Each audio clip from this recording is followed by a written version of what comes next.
Welcome to this episode of The Wisdom of Paramahansa Yogananda, brought to you by Self-Realization Fellowship, where each week you can receive inspiration and guidance from Paramahansa Yogananda's Kriya Yoga teachings. The subject of this talk is The Art of Introspection for God Realization by Brother Bhumananda. Good evening. It's a joy to be with you all. And it's a very good practical subject tonight, introspection. We have a collection of our Guru's talks, Journey to Self-Realization.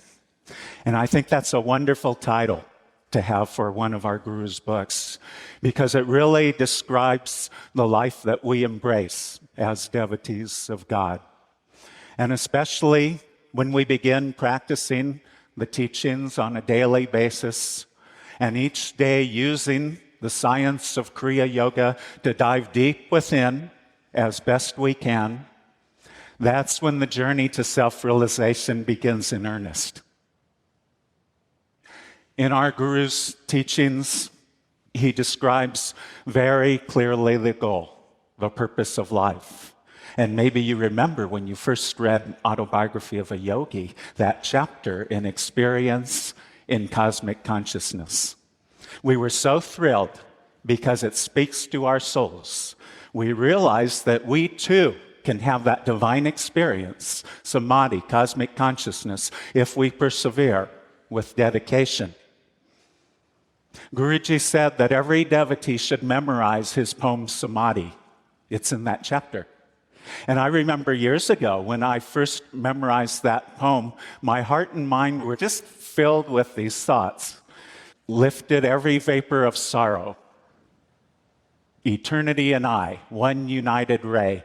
And for days I was just in this wonderful state, filled with the expanding thoughts of the Guru.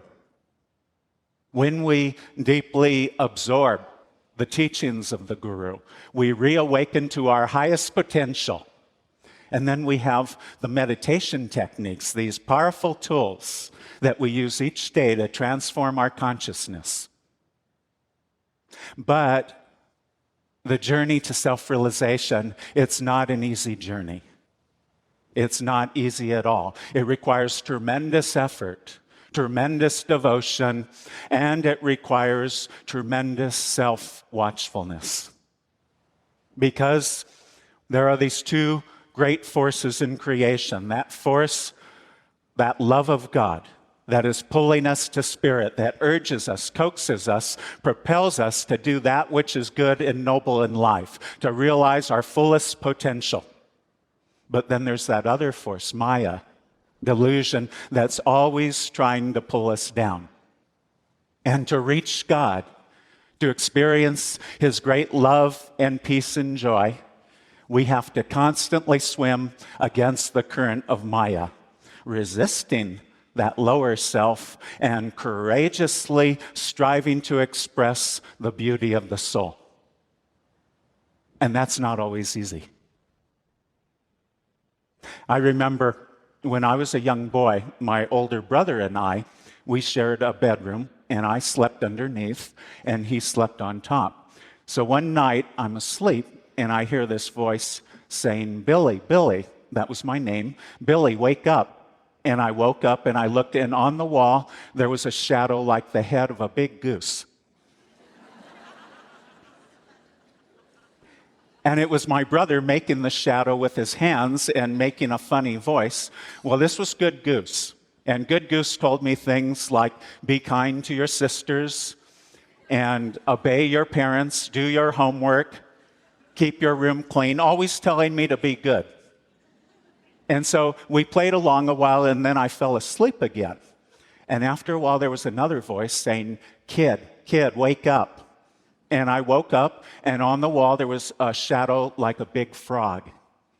And this was Mr. Frog, the other guy. And he told me things like, don't obey your parents, they're stupid.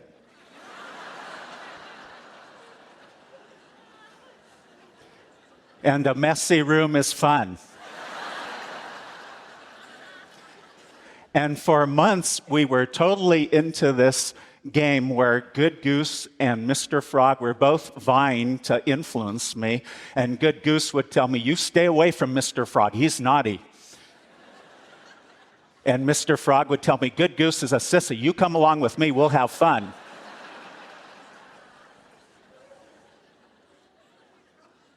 And it was just this child's game that these two young boys were playing, yet within that game is the whole game of creation. Conquering that lower self so that we can free the higher self, so that the higher self becomes free to unite with God. And maybe you remember watching the cartoons when you were young, and this main character in the cartoon is at a dilemma, and he has some big decision to make.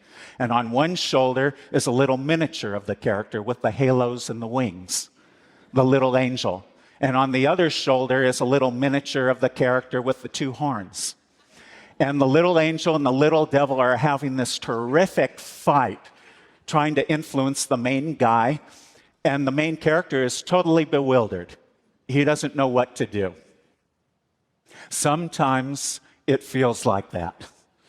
We want so much, we're trying so sincerely to do the right thing, to tune in with the goodness of God, and yet in this creation of duality, it's easy to be bad, to give in to the lower nature. This basic conflict in this creation of duality is the very beginning of the Bhagavad Gita, India's sacred scripture. Reading from chapter 1, verse 1. Dhritarashtra said, "On the holy plain of Kurukshetra, when my offspring and the sons of Pandu had gathered together, eager for battle, what did they, O Sanjaya?" And our Guru explains that this battle of Kurukshetra is symbolic of that inner battle that takes place within us each day. Now, the blind king Dhritarashtra represents Manas, the blind, lower, sense-identified mind.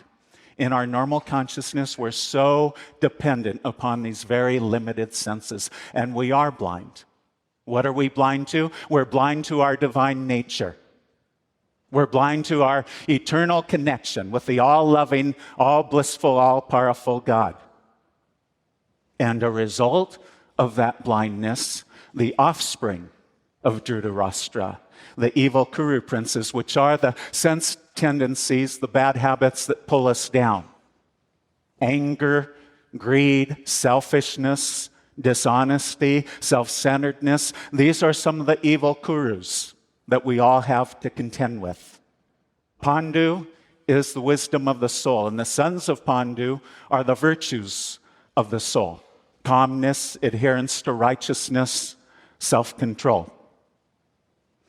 Now, one very important character in this war of Kurukshetra is Sanjaya. At the beginning of the whole war, Sanjaya is given the spiritual power where from a distance he can behold everything taking place on the battlefield, so he can report to the blind King Dhritarashtra and keep him informed of what has taken place. Now, remembering Dhritarashtra is the blind, sense-identified mind. And one of the ways we are blind, we don't see ourselves as we truly are, because our bad habits have become second nature to us, you see. As the poet Robert Burns put it, "Oh, to see ourselves as others see us." So, as Dhritarashtra consults Sanjaya in the Bhagavad Gita, each day we have to consult our Sanjaya. And in his Gita commentary, our Guru explains, Sanjaya represents divine insight. Divine insight, the power of impartial, intuitive self-analysis, the power of introspection. Guruji says, it is the ability to stand aside, observe oneself without any prejudice, and judge accurately. And so each day, we consult our Sanjaya gathered together on the battlefield of my life, my consciousness. How did my good and bad tendencies do today? Who won the battle? Now, some ways to practice introspection. I remember when I first entered the ashram, we arrived in Encinitas, where the postulant ashram for the monks is, where the young monks begin their training. And I had no sooner arrived and dropped off my luggage in my room, I was asked to join the other monks. And they were all listening to a tape of a spiritual class by one of the brothers. And as the tape ended, I noticed that each one of them took out a little notebook. And the notebooks were all different, but they all had something. And I learned later that this was the time of daily introspection. Every monk had their own way of keeping track. Some would use colored pencils where each color would represent a different thing, or some would just make a check or a minus or a plus. Each one did it a little differently, but we all took time at the end of the day to analyze our actions, our desires, our thoughts, to see if during that day we had drawn closer to God or if we had been pulled by the ego. And as I left that room, I was handed what we call an introspection chart. It's basically a list of questions you ask yourself every day. I still use it after 30 years. It's changed because as you change, your introspection chart needs to change to reflect those things you currently need to work on. But the basic categories really haven't changed in all these years. First, you review your spiritual routine. How long did I meditate? Did I meditate deeply with concentration? Did I practice the Hong Sa technique of concentration? Did I practice the Om technique? Did I do my Kriyas? After the techniques, am I sitting in the stillness, communing with God? Our gurus said, keep a diary of your spiritual life. I used to make a record of how long I had meditated daily and how deep I had gone. You also keep track of your attitude. In Dayamata's words, Guruji taught us to introspect every evening. How did I do today? Was my attitude right? Was I angry? Was I jealous? Was I mean? Was I quarrelsome? Was I dishonest? By this kind of inner inquiry and by patient effort to improve, gradually you purify your consciousness of all the flaws that keep God at a distance. And then there's the section I call the key questions. Am I feeling deeper love for God? Am I practicing the presence of God? What bad habit is troubling me the most? When we come to the spiritual path, initially we're filled with a lot of enthusiasm because there's that contrast, you see, between the old worldly life that we're leaving behind and the new spiritual life that's opening up before us. With time, we develop the daily habit of meditation. But if we're not careful, meditation can become too habitual, where you realize you've just spent half an hour or an hour of meditation and you've been thinking of everything but God. You've been absent-minded, going through the motions. And every devotee, at times, has to face and overcome this struggle. So one very effective way I've found to pull yourself out of the spiritual lethargy is to ask yourself with deep yearning, with deep sincerity, the key questions. Why am I here? What is the purpose of my life? Am I feeling deeper love for God? Am I feeling greater attunement with the Guru? And self-analysis, it's not just something we do at the end of the day. We have to be aware throughout the day, too. It's kind of, in that sense, it's a little bit like driving. When you're driving, you just can't put your attention on the road once in a while. You soon get in big trouble. And so as we're going through the day, in the background of our mind, there has to be a constant awareness of where our actions, our thoughts, our desires are leading us, so that we never get too far off from our goal of seeking and loving and pleasing our beloved God.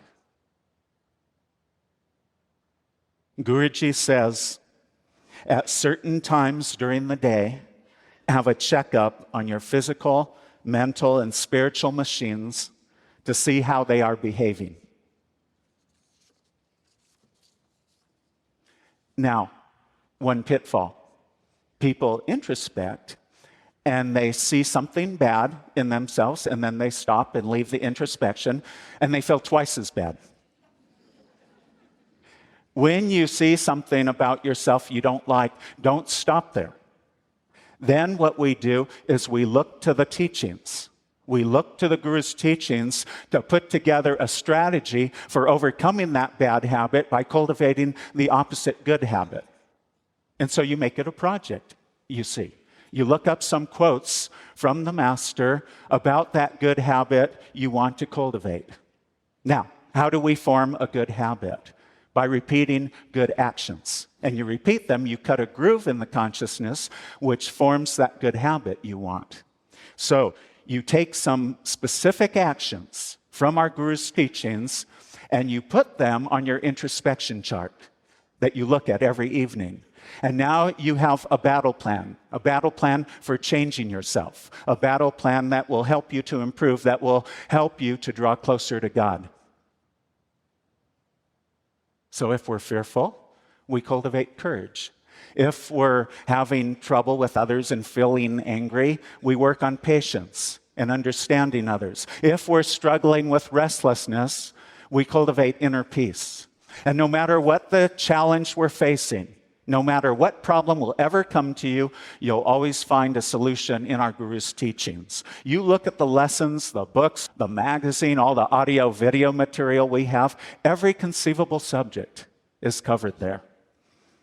Even-mindedness, methods of vitality and healing, overcoming worry and nervousness, the energization exercises, of course, methods of relaxation, how to meditate, seeking God, developing a personal relationship with God.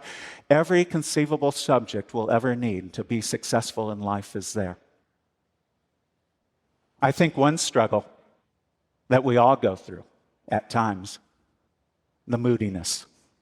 We get in that negative mood, and we don't like it, and those around us most certainly don't like it, and yet sometimes it's hard to know what to do. Well, the first step, when you have the mood, you have to analyze why, you see. You know, if you're in a sailboat and you're having a nice sail on the ocean, and suddenly that boat starts leaning badly to one side, you can't ignore that. You can't pretend that's not happening. You have to understand what's going on so you can correct. When there's a kink in our consciousness, when we're angry or fearful, anxious, and especially if that continues for a period of time, we have to understand what's going on. We have to analyze why. And it helps so much to bring God into it. Ask God and Guru to help you understand the struggle you're going through. There's a prayer from Master that I love so much. Lord, make my understanding the temple of thy guidance. And as we try to understand, and as we ask God, help me, Lord, help me to understand, there is that blessing there. God begins to speak to us through those quiet whispers of intuition. We begin to have a better understanding of what we're going through and the next step we need to take. We get our sense of direction. We get our bearings. Now, if we're being hit with lots of moods, one good question to ask yourself is, how am I living? Because lots of moods can mean we're going in the wrong direction. We're not living rightly. Moses gave the 10 Commandments. Now, our Guru didn't like that word commandment because no one likes to be commanded, to have to follow out of fear. So what Master called them, the 10 eternal rules of happiness. There are these cosmic laws, principles, and if you go against them, you suffer. You put your finger in the fire, it's going to burn. God doesn't want you to burn. He's saying don't do it, but it is we who punish ourselves. Guruji said, the breaking of the 10 Commandments is the primary source of all the misery in the world. Once a couple came to Master for counseling, and they had been married for about a year, and they were having lots of trouble, lots of fights. And very gently he said to them, try having a little less sex. In today's world, there's so much emphasis on living on the physical plane, but you look at the ones they put on the pedestal, the so-called sex symbols, and for most of them, their personal lives are in shambles. They are not happy, are content, and that's a clue. Living a life where it's just sex, sex, give me more sex, that does not give health. That does not make one complete and happy and peaceful. If we abuse sex, if we abuse any of the senses, the price is too steep to pay. We lose our health, we lose our happiness, no peace of mind. Now, this doesn't mean sex is bad. Don't misunderstand. We don't say sex is evil. Yoga looks at sex, at all the passions, in a very understanding and a very scientific way. There are these forces. As long as the soul is resident in the physical form, we have to understand and deal with these things. Yoga teaches us to live a life of moderation, of self-control, to conserve our energies so that we can maintain this body and mind in such a state of vitality where we're just brimming with enthusiasm and energy and youthfulness. Guruji says, self-control is not self-torture, but leads instead to soul happiness.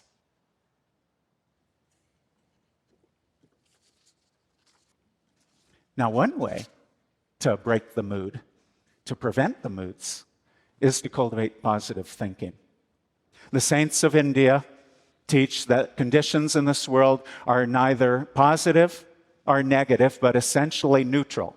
But it is our thoughts and feelings about the circumstances in our life that make the world seem so terrible are so beautiful. And so Master said, change your thoughts if you wish to change your circumstances. Well, there was this man, a writer, and he lived in New York. And in New York, in the old buildings, much of the heating is done by the steam. And he had a steam radiator in his apartment that was always popping and sizzling and crackling. And he tried to work on his book, but it would really disturb him. It was a real nuisance. So one weekend, this fellow is out camping with his friends. And they build a nice campfire. And as he's watching and enjoying that campfire, suddenly it hits him because the wood in the fire is popping and sizzling and crackling. And he thinks to himself, this is crazy. I hate one and I'm enjoying the other. And so when he returned to his apartment in the city, whenever the radiator would act up, he'd tell himself, relax, it's just like the campfire. Enjoy it. And within 2 days, he forgot all about it. It never bothered him again. He changed his thoughts. The whole tone of the experience changed.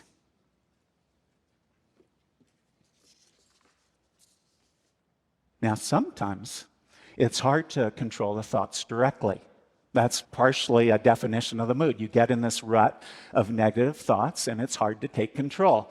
If that's the case, there are certain actions you can take that will influence and uplift the pattern of your thoughts.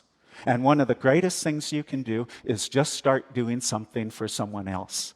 Because part of the problem about the mood, we get in this rut of thinking about me, the little self. My problems, no one understands me, and we get in this cycle of obsessing about ourselves and our problems, and we have to pull ourselves out of that.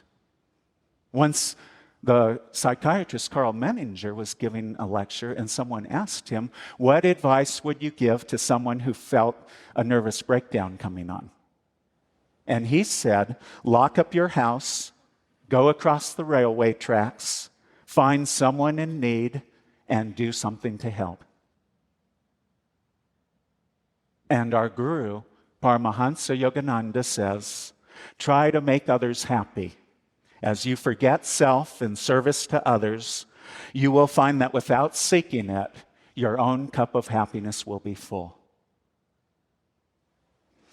And it doesn't have to be something big you have to do, you know. To break a mood, you don't have to run to India or Africa and become a missionary. Every day, there's little opportunities to forget the little self and find happiness and joy in the higher path, living and doing for others.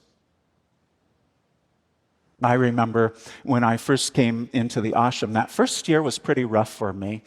And for whatever karmic reasons, my struggle that first year, restlessness.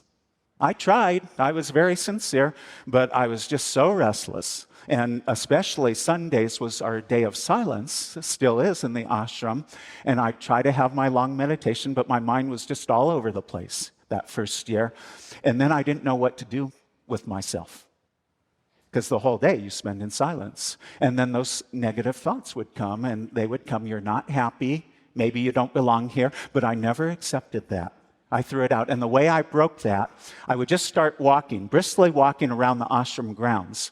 And I'd see these little bits of paper and trash that the wind had blown in. And so I'd pick them up. But I'd pick them up for Master. And each time I'd say a little prayer. I'd just say, Master, maybe I'm not the best meditator right now, and maybe I'm restless, but this much I will do for you. I can pick up this piece of trash. Help me. Sometimes I'd do that for an hour, sometimes longer. And it would always work. The strength, the peace would start to come, and that intuitive conviction would begin to speak to me. My child, don't be discouraged. You keep on. You keep on, and the peace and happiness you will find in this life will be beyond your wildest imaginations. And that's exactly what happened with time. And with time, my meditations improved. So the next time you don't feel so good, try it out. Start doing something for someone else. Do something for God and Guru. And if you don't feel like it, force yourself to. And you will see that mood, it will break. Another good way to break the mood is creative thinking and creative activity. Guruji very much encouraged this. He said, creative thinking is the best antidote for moods. Moods get their grip on your consciousness when you are in a negative or passive state of mind. Therefore, develop creative thinking. When you are not active physically, do something creative in your mind. Keep it so busy that you have no time to indulge in moodiness. So what you do, you make a list of things you can do when you feel the mood coming on. Mood busters. Come up with maybe 7 or 8 good things to do. Creative projects, to engage and keep the mind and body busy in constructive activity, doing things for someone else. And when you're not feeling the best, when you're starting to feel blue, just take out that list and choose something and do it. Don't be passive, because that's when the moods get their grip on your consciousness, you see. You have to use your willpower and conquer that mood. Now, having said all that, sometimes you're living rightly, you're meditating, have a good spiritual routine, you're doing everything that the Guru asks of you, and yet you're struggling. And that thought comes, here I'm doing everything I'm supposed to be doing, why am I so unhappy? Why am I so unhappy? Guruji says, our moods are ink marks traced on the graph of life by the karma of the past. So there will be times when you're doing everything you are supposed to be doing, but still the mood comes. When this type of mood hits you, this is a mood from your past karma. Bad habits of the past that now manifest, express as moods. So how do you overcome this type of mood, the karmic mood? You overcome this type of mood by engaging in karma-destroying actions. What type of actions destroy karma? Meditation, especially Kriya Yoga. Guruji says, each and every time we practice Kriya, we're burning up, cauterizing the seeds of that past bad karma. Greatest way to overcome karma, Kriya Yoga. And sure, If you have deep depression and that continues for a time, by all means, get professional help, but bring God into it. Ask Him to guide you to the person who's right for you, who can be His channel. And keep making that spiritual effort. Keep spending at least a little time communing with God in meditation, and keep living a life filled with devotion. Guruji says, if we love God with all our hearts, He wipes out our karma. And no matter how long you struggle, never think the deck is stacked against you. Don't let that discourage you, the struggles. We all have them, but you mustn't let that discourage. We have to realize every condition, every test and struggle of body and mind, that's temporary. You do your best, you meditate, you ask God to guide you. Lord, bless me, I love you, help me. And then, as the Guru used to say, keep on keeping on. Keep practicing the teachings. And never be discouraged. You know, when you're in a tunnel, driving in the tunnel, it's very dark. But you aren't filled with despair. Oh, my life is going to be filled with darkness forever. No, because you know you just keep driving and that car will move toward the end of the tunnel and you'll go out into the light. But sometimes when we're in the tunnel of our bad karma, it's hard to see the end. We think that this test we're struggling with, we can't even imagine it being over, and we think we're always going to be like this. But remember one thing. Every time we sincerely call on God to help us, every time we try to please the Guru, every time we meditate and practice the teachings, each and every time we're moving closer to the end of that tunnel of karma, closer to emerging in that love, that light of God. I love the little story Muktima used to tell, where once she was with Master, and they were in the Encinitas Hermitage in the drawing room, and he was getting ready to go out. And she said, you could almost hear and feel God talking to him. That presence of God was just so strong. And she had this thought, just imagine, here I am in the presence of a God-realized Master. And Guruji turned his head toward her a little bit. He caught her thought, and she knew it.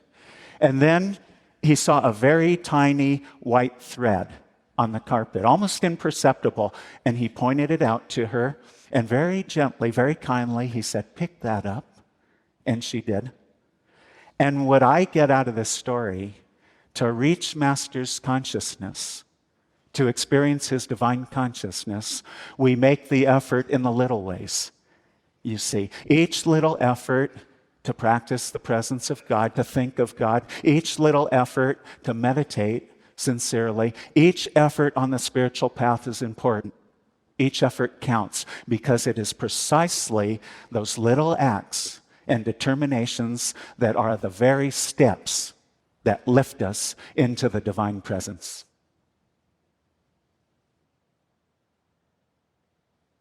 Our gurus said, saints and yogis never give up. No matter what our difficulties may be, if we do not give up, we are struggling against the stream. And to struggle is to win the favor of God. Now, a basic rule about introspection.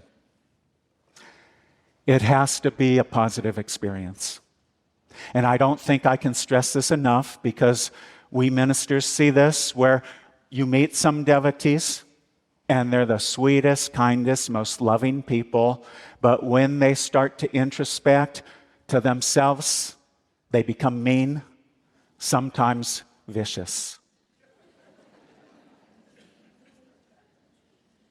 So I want you to take this very seriously now, what I have to say here. There is nothing spiritual about beating yourself up. There is nothing spiritual about ripping yourself to pieces. If we are just these bodies and minds with all the limitations, then introspection is nothing to look forward to.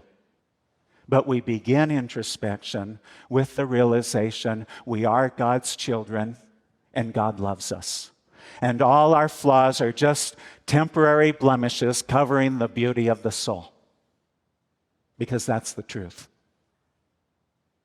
Dhyamata once said, "When I tended to judge myself too harshly and consequently to suffer a great deal because I felt I was not living up to Gurudev's expectations 100%, he again gave me the right perspective.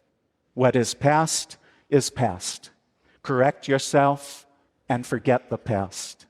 Don't give any more thought to it." When I was a young boy, I saw this science fiction movie. And at the end of the movie, they finally show you the monsters they've kind of been referring to in a roundabout way. And at the end, you see the monsters are these giant ants. And maybe a few of you from my generation, about 300 years ago, remember that. I think the name of the movie was Them. And if you take any insect and you look at it under magnification, it looks horrible, with the bulging eyes and the protruding jaws and the antennas. But really, all it is, it's a little bug that's been greatly magnified. Sometimes, under the magnifying glass of discouragement, we look at our flaws and we think we have these terrible monsters. It's not as bad as you think. It's not that bad. For one thing, all of us have things to work on. If we were perfect, we wouldn't be here. We'd all be having a grand time on Hiranyaloka. And most importantly, any flaws you have, they are not part of you. They are not part of you. One of my favorite all-time quotations from Guruji. This is from the Gita commentary. The aspiring yogi should always bear in mind when he feels angry, that is not me. When his self-possession is being overpowered by lust or greed, he should say to himself, that is not me. When hatred tries to obscure his real nature with a mask of ugly emotion, he should forcefully disassociate himself from it. That is not me. And whenever that devotee has been used or abused by others, and yet he feels within a stirring of the Holy Spirit of forgiveness and love, he can then affirm with conviction, that is me. That is my real nature. The key point, when we're tested, how do you see yourself? Do you see yourself as the restless devotee who has no chance to ever succeed on the spiritual path? Or do you see yourself as that resolute devotee who loves God so sincerely, who is trying so sincerely that you will never give up? Never give up your search for God, no matter what may come. Always seeking to be grounded in a greater, deeper reality. Love of God, joy of God, peace of God. How do you see yourself? Do you think you are going to find God in this life?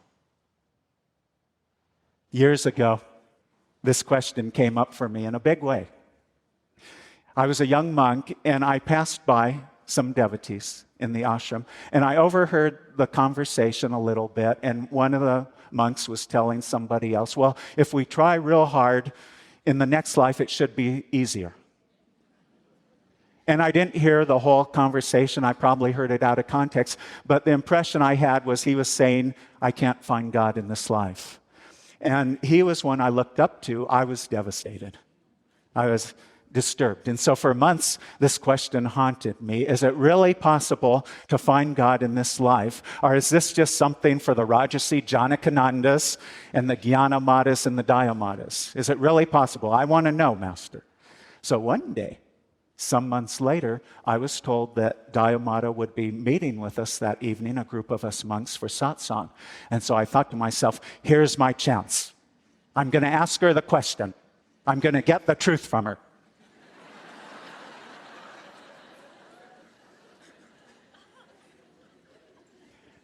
I remember that evening there were about 10 of us with her, and I was by far the youngest.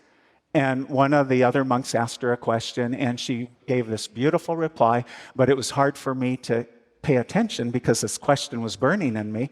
And I felt this conflict because I thought, I'm the youngest one here. It's not proper for me to speak up with my seniors all around me. I'm not going to be able to ask my question. And I was really feeling in conflict. And as soon as she finished her reply to that monk, she turned and looked right at me and she said, George, at the time I was Brahmachari George, she said, George, what is your question?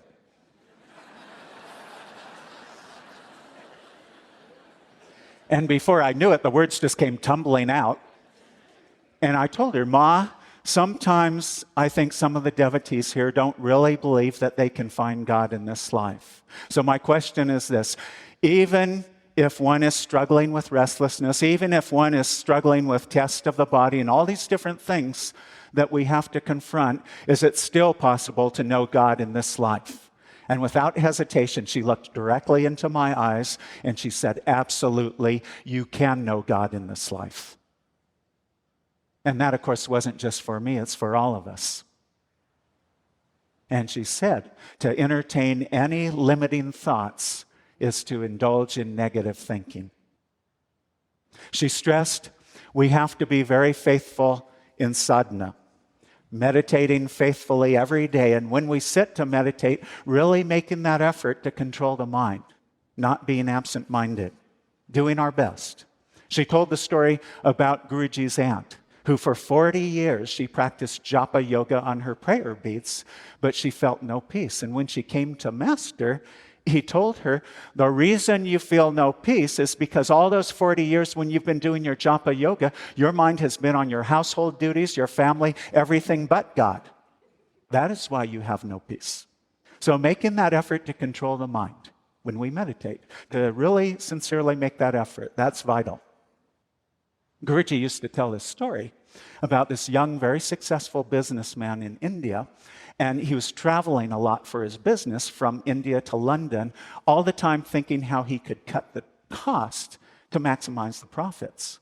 And so one day a friend comes to him, and he tells him that his friend just met this saint on the river Ganges who can teach levitation. And immediately this businessman, his mind starts working on this. And he thinks, well, if I can levitate from Bombay to London, I can save a bundle here. And so he asks the saint to teach him, and the saint says, that's easy, I can teach you levitation. All you have to do is every day for a month spend an hour in meditation. And when you're sitting in meditation, you chant and concentrate on the holy word of the cosmic vibration Om. And if you can do that without interruption and without distraction, at the end of a month, you'll be racing through the air over land or sea. And so the businessman's thinking, well, that's easy. I can do that. And as he's about to leave, the saint says, oh, just one more thing. When you sit to chant and concentrate on Om, it's very, very, very important. You must never think of a monkey.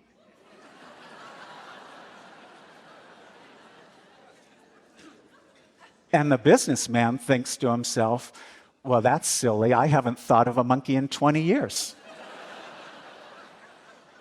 And he tells the saint, I never think of monkeys. You didn't even have to tell me that. And the saint says, that's wonderful. So this fellow comes home, and as soon as he sits on his meditation seat, the first thought is, I must not think of a monkey. After 2 minutes, he's had several times that thought, I must not think of a monkey. After 10 minutes, he's thought of hundreds and hundreds of monkeys.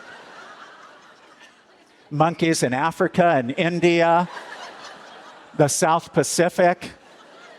And every day when he sits to meditate, it's the same thing. As soon as he touches that meditation seat, thousands of monkeys jump up and they're running around his consciousness. And he's furious with himself, but he doesn't know what to do. And at the end of the month, he's totally frustrated. And he returns to the saint, and he tells him, Master, you can take back that stupid lesson on levitation. You haven't taught me anything. You've given me monkey consciousness.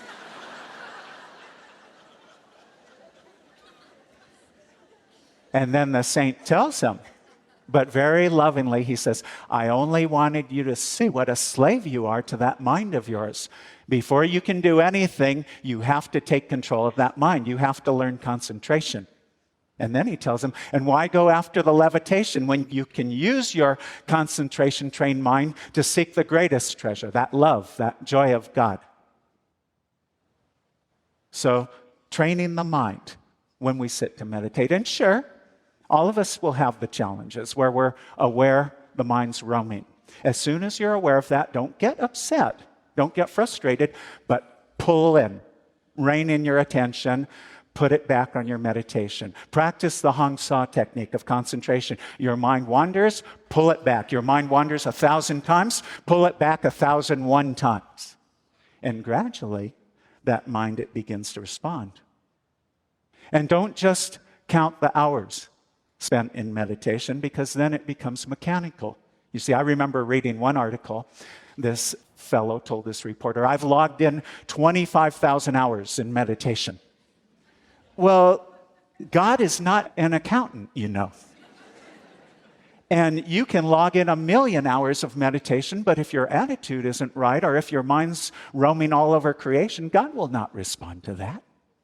But when we sit to meditate with deep sincerity, when we sit to meditate forgetting time with that deep yearning to love Him and to experience His love, that love is the divine magnet that God cannot resist. Then He must come, Guruji says. So Ma, she stressed controlling the mind in meditation, and she also said, God realization, it's not just what comes in the meditation.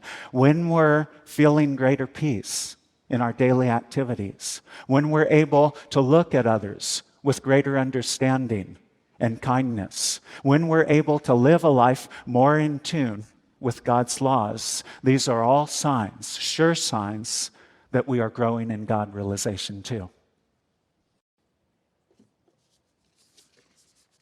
So, we can know God in this life, each and every one of us here. That's the truth. But the most beautiful thing, though I've heard this from Dayama directly, and that experience I will never forget as long as I live, but even more powerful than that, if each day you sincerely practice the teachings and faithfully meditate, striving for a depth, you will realize for yourself that you can know God in this life.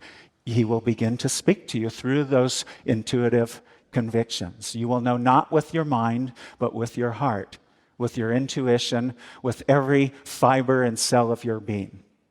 Because spiritual effort results in greater spiritual enthusiasm. You meditate faithfully, and you will know God is attainable.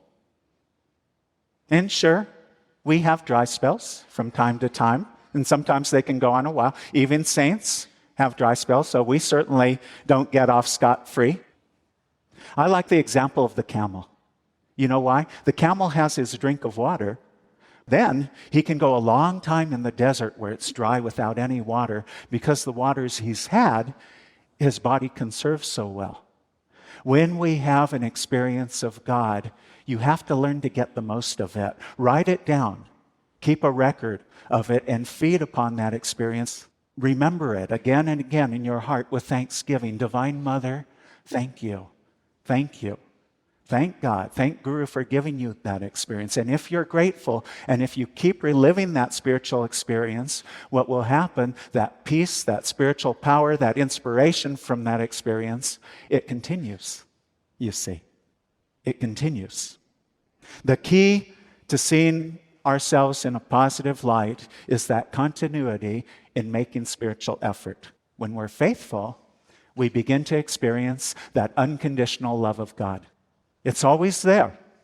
But by making the right effort, we're better able to receive it. And what happens, that experience of feeling and knowing that you are loved by God, that becomes your anchor. That becomes your bedrock. In the life of every devotee, there's two great absolutes. First, we are the ever blissful, perfect soul. And no matter what we go through, nothing will ever change that. And the second absolute, God and Guru love us, and that love is unconditional. And no matter what test comes our way, no matter how many bad habits, how many mistakes we make, that love, it's there. It never fails. We can ignore it, We can turn away from it and steep ourselves in delusion, and we suffer. You put your finger in the fire, it burns. But the moment we turn to God, and the moment we turn to Guru as God's channel, those blessings are there, divinely empowering us to change, divinely empowering us in our search to know God. There's a beautiful story in the Bible, Jesus and the woman of Samaria, where Jesus and his disciples, they came to the well. And then Jesus sent the disciples into town to gather some food. And so he's sitting there all by himself, and this woman comes up to draw water, and he asks her for a drink of water. Then saith the woman of Samaria unto him, How is it that thou, being a Jew, ask drink of me, which am a woman of Samaria? For the Jews have no dealings with the Samaritans. Jesus answered, If thou knewest the gift of God, and who it is that saith to thee, Give me to drink, thou wouldst have asked of him, and he would have given thee living water. And in his commentary on this verse, our Guru explains, this is not a chance encounter. He calls it a divinely devised Guru-disciple reunion. The woman, she's a disciple of Jesus's from a previous lifetime, a fallen disciple. And now he's come to redeem her. Master says, it is for the sake of the unredeemed that the Guru must come back to earth. The God-ordained Savior continues to help his disciples when their own efforts permit him to do so until all are finally liberated. No matter what their degree of advancement, disciples once accepted by a true Guru hold a secure place in that relationship as they gradually progress and oftentimes falter incarnation after incarnation. And then what happens? The woman, she says to Jesus, Sir, thou hast nothing to draw with, and the well is deep. From whence then hast thou that living water?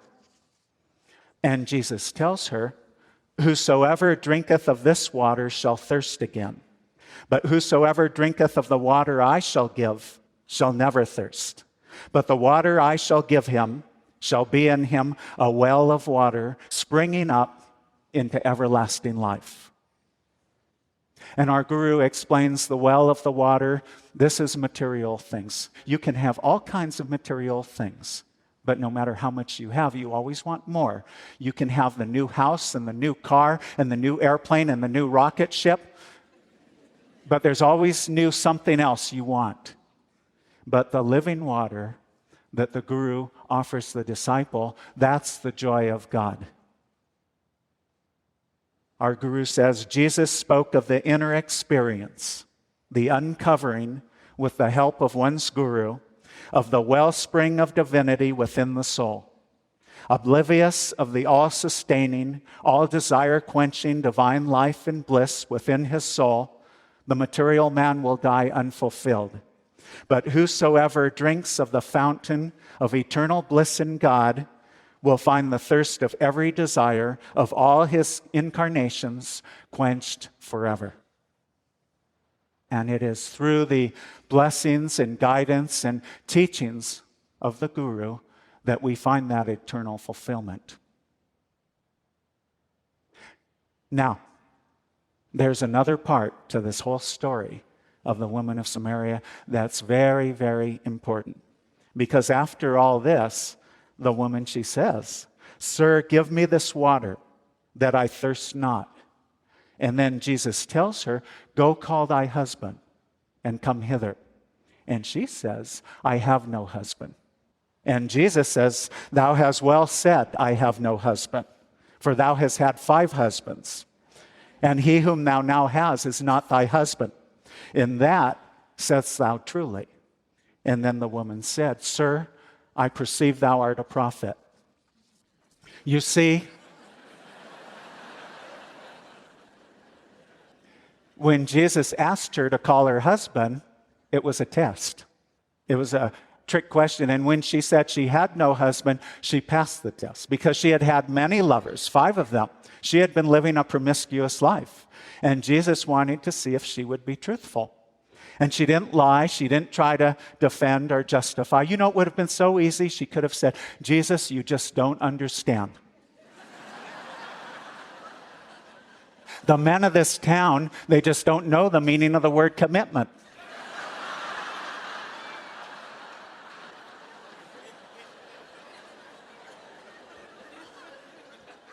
She could have spent 5 hours telling Jesus why she had to do what she had to do.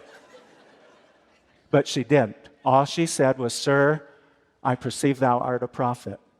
And because of that openness, because of her receptivity, she received that all-transforming, healing blessing from her guru. And there's a very good lesson there for us. No matter what the mistake, no matter what bad habit overpowers you, we should never be afraid to go before the guru and open our hearts. Lord, I'm sorry. I will try to do better. Help me. If we go to the guru with that open heart, we receive that blessing that will never fail us. Because stronger than any test, stronger than any delusion, is the love that the disciple receives from the guru. You know, you think of Judas. Jesus is an avatar. When Judas came to Jesus, Jesus surely saw the whole thing, that disciple's tendencies. Why did Jesus accept him? It would have been so easy for Jesus to say, no, that one will most likely betray me. He's dangerous. I will not let him into my inner circle. Why did Jesus ever accept Judas as one of the 12 disciples? Well, in his commentary on this story, The Woman of Samaria, our guru explains the reason Jesus accepted Judas, because Judas was his disciple from the past. And the guru always accepts the disciple. Always. Here's what our guru says. When a guru sees the soul of a disciple fallen in ignorance, his God-given duty and heartfelt concern leave no choice but to help. Every soul can be rescued, no matter how entangled in error, if the mind makes a genuine commitment to cooperate spiritually. The guru provides repeated opportunities for the disciple to make this breakthrough from ignorance. Though one's sins be as deep as the ocean, still he can be saved if he is sincere and loyal to his master, linking himself with the channel that draws him to God.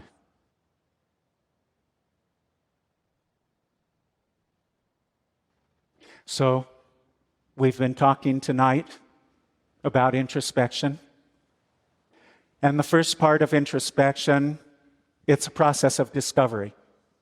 Taking a good, honest look at ourselves and seeing how that daily battle is going between the good and bad habits. And then the next step, we work the teachings, choosing specific actions from all the wonderful spiritual recipes that our guru gives to weaken the bad habits and to strengthen and form the good habits that we want in our lives. But then, the final part of introspection, and this is so very important, renewal. Renewal. We begin and end introspection by affirming we are the ever-perfect, blissful child of God. And as such, we cannot help but succeed in our efforts to know God if we don't give up. Our guru has promised this. And no matter what the struggles, no matter what the test, how many bad habits are pounding at the door, always remembering we are loved unconditionally by God and Guru. That is our bedrock. That is our anchor. Our Guru loves us. And to practice the teachings with sincerity and devotion, and to meditate faithfully each day to the best of our ability with sincerity and devotion, is to tune in with those all-powerful blessings of the Guru. And those blessings will conquer any delusion we will ever have to face. So again, let us listen to our Guru's words.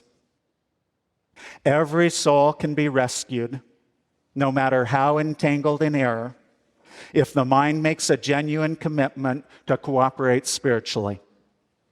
The Guru provides repeated opportunities for the disciple to make this breakthrough from ignorance.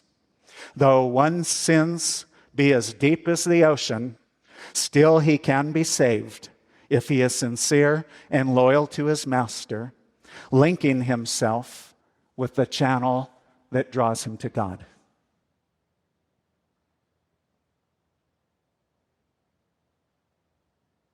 And to close tonight's class, let us just take a moment to close our eyes, to visualize the Guru at the spiritual eye, and feel that in the divine light of his love and his transforming blessings, your bad habits are weakening and melting away, and your spiritual habits are becoming stronger.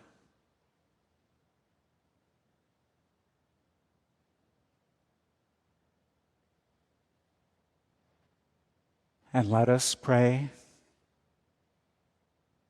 Beloved Guru, permeate us with thy peace. Permeate us with thy divine light. Permeate us with thy spiritual power.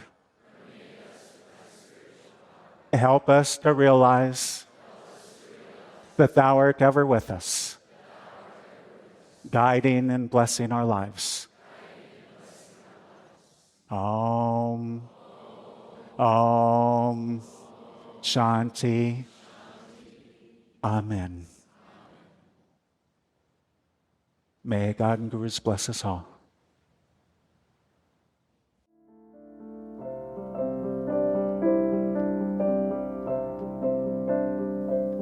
This has been a production of Self-Realization Fellowship, a non-profit organization founded by Paramahansa Yogananda in 1920. For more information about Self-Realization Fellowship and Paramahansa Yogananda, please visit yogananda.org.